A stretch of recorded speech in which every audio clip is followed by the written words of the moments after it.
Cell formation कैसे होता है, सेल कैसे बनती हैं, आपको पता होगा। जैसे कि सेल मेम्ब्रेन से सेल बन सकती हैं, फास्फोलिपिड्स होते हैं, न्यूक्लियस होता है, राइबोसोम, लाइसोसोम और बहुत सारी साइटोसोल से सेल ऑर्गेनेल से मिलकर के सेल बनती है। हम एनाटॉमी में लगभग यही पढ़ते हैं, लेकिन किन एलिमेंट्स से मिलकर बनती है हम इस पर चर्चा करेंगे। तो जो मेजर एलिमेंट्स हैं, वैसे तो बहुत सारे एलिमेंट्स पाए जाते हैं हमारे नेचर में, प्रकृति में, धरती पर, लेकिन कुल 6 एलिमेंट ऐसे हैं जो हमारी सेल का बहुत सारा हिस्सा बनाते हैं, यानी इतना कि लगभग 99% हिस्सा वही 6 कंपोनेंट या 6 एलिमेंट कह सकते हैं आप मिलकर के बनाते हैं। बाकी 1% में बाकी और एलिमेंट्स आ जाते हैं। तो कौन से 6 हैं, आइए जानते हैं। पहला कार्बन है।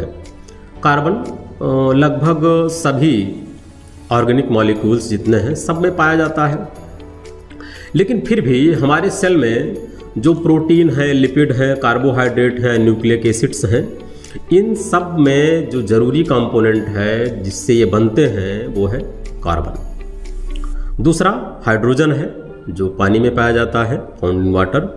ये भी एक ऑर्गेनिक मॉलिक्यूल ही है। इसका काम क्या है, जैसे कि आपने जाना कि कार्बन कई सारी चीज़ों को बिल्डअप करने के लिए यूज हो रहे हैं, वैसे हाइड्रोजन भी हमारी बॉडी में एनर्जी ट्रांसफ़र के लिए ज़्यादा यूज होता है। तो हाइड्रोजन की भी बहुत सारी मात्रा होती है हमारे सेल में।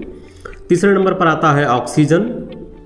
आप ऑलरेडी जान रहे हैं कि ऑक्सीजन के बिना सेल सेलुलर रेस्पिरेशन नहीं कर पाती हैं, तो ऑक्सीजन भी एक बड़ा कंपोनेंट है सेल की बिल्डिंग करने में। तो यहाँ हम बात वो कर रहे हैं जैसे कि सेल जो बनती हैं खास करके अलग अलग सेल ऑर्गेनेल से मिलकर के। तो सेल ऑर्गेनेल को यूँ समझें जैसे किसी घर में ईंट यूज हो रही है, सरिया यूज हो रही है और सीमेंट यूज हो रही है, इतना तो हम जानते हैं। लेकिन सरिया किस चीज़ से बन रही है, सीमेंट किस चीज़ से बनती है, या फिर ईंट किस चीज़ से बनती है, अब यहाँ पर इसकी बात कर रहे हैं। तो थर्ड नंबर पर ऑक्सीजन है और फोर्थ नंबर पर है नाइट्रोजन। एक मेजर पोर्शन क्रिएट करता है नाइट्रोजन हमारे सेल बिल्डिंग में, जिससे कि हमारे amino acids, nucleic acids, RNA, DNA, इन सब में एक भारी मात्रा होती है नाइट्रोजन की।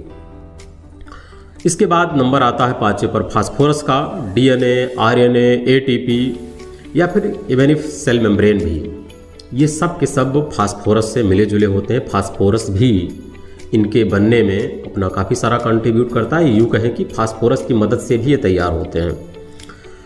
6ठे नंबर पर है sulphur, component of some amino acids and vitamins और